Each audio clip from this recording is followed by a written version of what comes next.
Live from Fargo and serving you on TV, online, and on the go. This is Valley News Live at noon.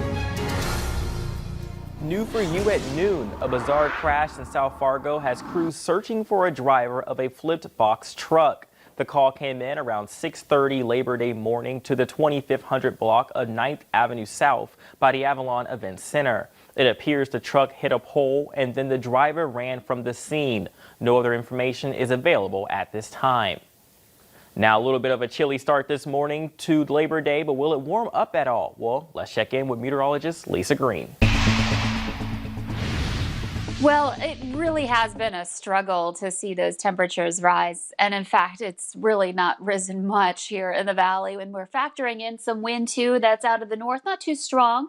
You could see that here on our flags at the Dakota Magic Casino down in Hankinson, down by the South Dakota state line. And this is an area I'm watching also for some showers too for today. So not only gloomy and cool, but also we might have to watch out for some raindrops as we continue on through the day. So here's how things are looking right now. There are some places getting a little sun in between the clouds. Bemidji may be one of those, and we're looking at temperatures that are working their way to the 50s. It's currently 50 degrees in Fargo and Grand Forks. But factor in that wind. It's coming in out of the north, not as strong as yesterday, but still some gusts into the 20s. With the temperatures in the 50s, it really does feel rather cool. And here's a look at the radar. Showers possible for those of us in the south. Now, not all of this necessarily making its way to the ground, but this is something we'll be watching out for the rest of the day today. Most of the energy is a little bit farther south of us into South Dakota. Lots of headlines to talk about here. We've got some for Tuesday morning, some freeze warnings and advisories for frost, and then that freeze watch for, it looks like we have an update to that for Wednesday morning. We're going to talk more about that coming up in just a few minutes. Looks like the cold will be here for a little while, but what a great way to start the week. Thanks again, Lisa. Well, 3 crew members are dead following an air ambulance crash. A new report from the National Transportation Safety Board says a structural failure led to the November 2018 plane crash in Mandan. The report outlines conditions and information of the aircraft, its wreckage, the weather, and autopsies, but does not pinpoint the exact cause of the crash. The crash killed pilot Todd Lasky, nurse Bonnie Cook, and paramedic Chris Iverson. They were on their way to Wilmston to pick up a patient. The Otter Tail County Sheriff's Office says one person is under arrest for setting a bridge on fire near Star Lake. Now, 43-year-old Ryan Johnson of Mapleton, North Dakota, is being held in the Otter Tail County Jail for arson. Authorities say Johnson has a home near the Highway 41 bridge, and they don't know his motive at this point. The Sheriff's Department says gas was poured on the bridge and the propane tanks were set underneath to fuel the fire. The fire started sometime overnight on Saturday into Sunday. The bridge is now closed and the waterways under the bridge are still open. Officials say that no one was injured. Witnesses tell Valley News Live that they heard what sounded like an explosion before the fire. The Westica police officer shot in the head in January has suffered a setback. Last month, Eric Matson had 2 seizures back-to-back. His wife wrote on his Caring Bridge site that seizures are a main side effect of traumatic brain injuries. She said he lost out on some therapy time and will be on anti-seizure medicine for the rest of his life. Matson was shot in the head after responding to a suspicious person call. Tyler Javansky will be sentenced this month after pleading guilty to attempted murder. France leads Europe's coronavirus surge just as schools reopen and fears increase as cases across the continent rise to near March levels. NBC's Matt Bradley reports from Paris. Bonjour. Today in France, it's déjà vu all over again as new COVID cases surge, reaching a new record Friday of nearly 9,000 cases in a single day. Masks are now compulsory in major French cities. Violators could pay a nearly $200 fine. But some Parisians remain remarkably blasé. Yeah, of course, we are a bit worried about the situation, but we also have to live like normally. New free testing stations here account for some of the rise in numbers, but hospitalization and death rates remain low. There are fewer than 500 COVID cases in intensive care, down from about 8,000 at the height of the crisis.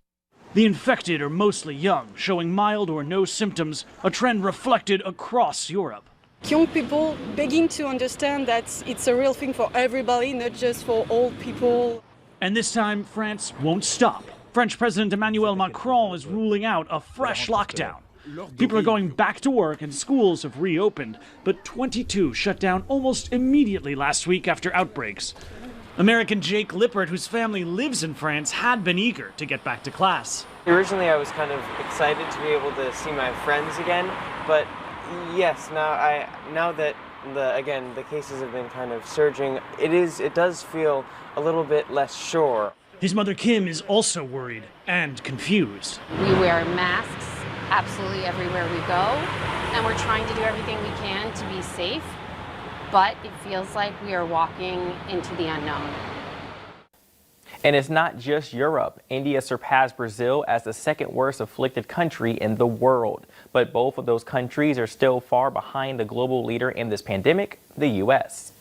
Well, let's take a look at COVID-19 numbers. In Minnesota, the Department of Health is reporting 638 confirmed cases of COVID-19, along with 3 new deaths linked to the illness. In total, over 1,800 deaths have been attributed to the disease. Over 73,000 people are listed as recovered.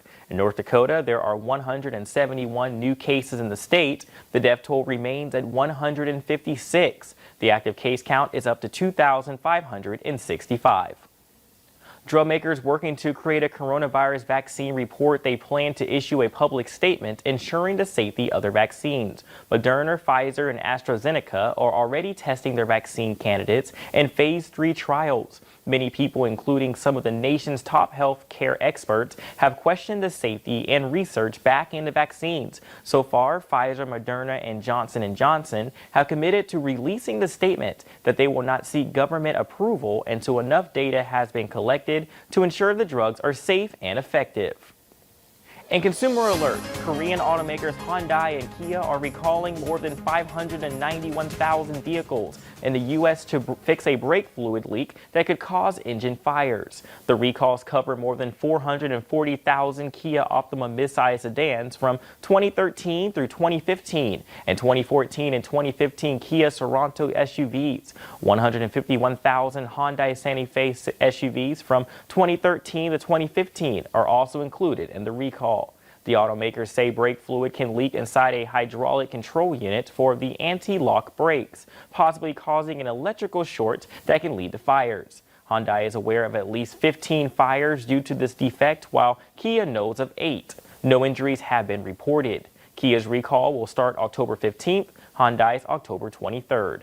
Dealers for both companies will inspect the control units for leaks and replace them if needed at no cost to owners. It's the final day of summer, which means people across the country will be firing up the grills. But this year's festivities should look different as a result of the COVID-19 pandemic. Experts with the Cleveland Clinic say there are things you should keep in mind if you're hosting or attending a celebration. First of all, keep all gatherings small and outside. Older people and those with chronic health conditions should be extra cautious. Don't forget to continue social distancing and wear a mask if staying 6 feet apart is not possible. Experts also say that it's best to not share utensils, snack bowls, or dips, and party hosts may want to prepare individual plates and pass those out. Well, coming up at noon, we'll take a look at one doctor's way of treating COVID patients. And a little chilly start to the day, but will it warm up? Weather up next to plan your day.